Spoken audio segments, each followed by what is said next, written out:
The most beautiful bride in the kingdom vanished before sunrise. One moment she was celebrating her wedding, and by morning she was gone. Only her wedding beads remained. She was simply gone. There was no sign of a struggle.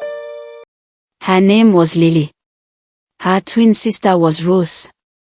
The two sisters had been raised together since childhood. After their mother passed away, they lived with their stepmother, Martha. People often said Lily and her sister did not belong. They often tried to please their stepmother by doing several difficult chores. Those never impressed her. She was usually seen embarrassing them at the market or refusing them to enter the hut at night. But that didn't matter anymore. Lily was going to get married to a wealthy man she dearly loved soon. I will take care of you and your elder sister. You will never have to worry. Her twin arranged for the refreshments, made the wedding dress and cleaned the compound in time for the wedding. Lily arranged for the rest of the wedding necessities. On the day of her wedding, the entire village joined in the celebrations. The wedding lasted until late into the night. People danced, sang, and jubilated. Even Martha, the stepmother, forced herself to join the festivities, though she seemed unusually unhappy. When morning came, the celebration turned into panic. Lily was nowhere to be found. The villagers searched the forest, they searched nearby farms. They searched rivers and roads. But Lily had vanished without a trace. Rose was absolutely broken. Her worst nightmare was reality. She begged the king desperately to help find her sister. "Please bring Lily home," she pleaded. The king promised he would try. Days passed. Then weeks. Still, there was no sign of Lily. Eventually, the villagers gathered in the town square. Many believed it was time to accept the truth. Lily is gone forever. We must now declare her with the ancestors. A voice interrupted. Wait. Everyone turned. It was Oku, quite popular in the village. Some people called him a dreamer, others called him a psychic. Most simply ignored him. "I can find out what happened to Lily," Oku said. The crowd laughed. "You," someone mocked. Oku remained calm. The night before, he had seen a strange vision. He saw a cage. And he saw a woman hiding in the dark. Following the vision, Ben began asking questions. Soon, he noticed something strange. No one had seen Martha, the stepmother, since Lily disappeared. Not at the market or at the river. Not anywhere.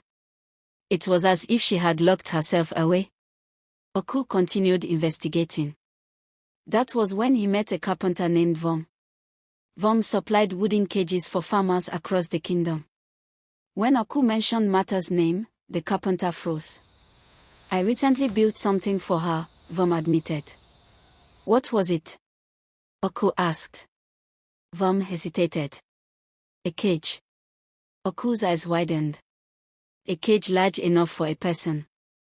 The news spread through the village like wildfire. Within hours, angry villagers marched toward Martha's house. They searched every room. Then they discovered it. A large wooden cage hidden inside a storage area. The villagers gasped. They were certain they had solved the mystery. They are not here! But when they opened the cage, Where it have was they gone? empty. Old Martha woman, insisted she tell had us never now. used it. Of course nobody believed her. The cage was taken to the king as evidence.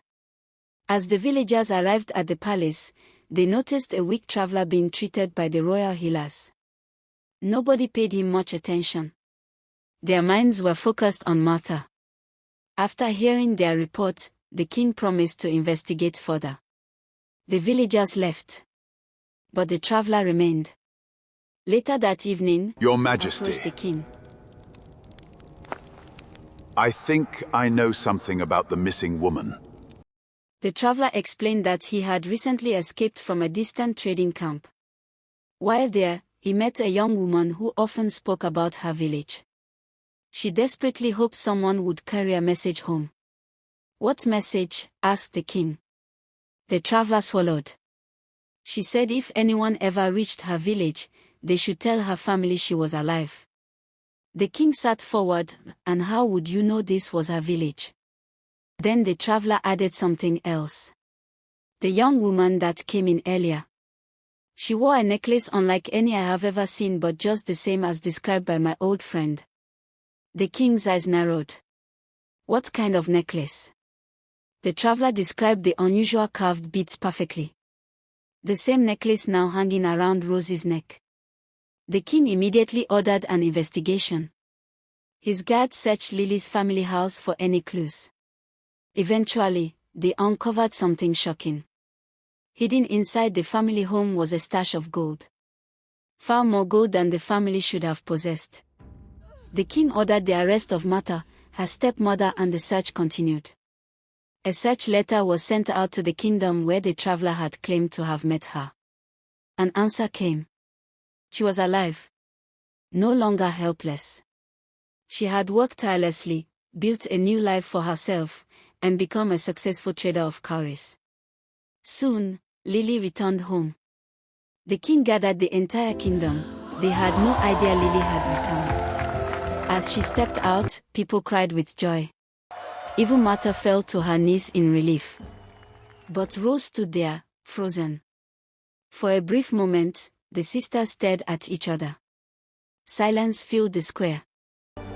Tell them what you received in exchange for me. The trader's name was Bina. A bag of gold. The crowd froze. You don't know what you're talking about. Everything was always about you. You had everything handed to you while I stood in your shadow. Even our mother's beads. The trader's name, the amount of gold, the meeting place, the necklace that had mysteriously changed owners. The pieces fell into place. The crowd looked at Rose in disbelief. The loving sister they trusted had been hiding a dark secret all along. I wish I never came to the world with you! Guards! Seize her now! Unhand me. Mama Martha, what happened today should teach all of us something. People believed you were guilty before they knew the truth. You spent years treating people with anger instead of kindness. The way we treat people becomes our reputation. When trouble comes, people remember who we were. If you want peace, plant peace. If you want people to stand beside you, be the kind of person they can trust. Lily reunited with a husband who had never stopped searching for her, and together they built a prosperous life. Their businesses flourished, and their names became respected throughout the kingdom. As for Rose, she faced the consequences of the choices she had made. Jealousy can hide behind a smile, and bitterness can grow in silence. The choices we make today often return to us tomorrow. For in the end, a good name travels farther than gold.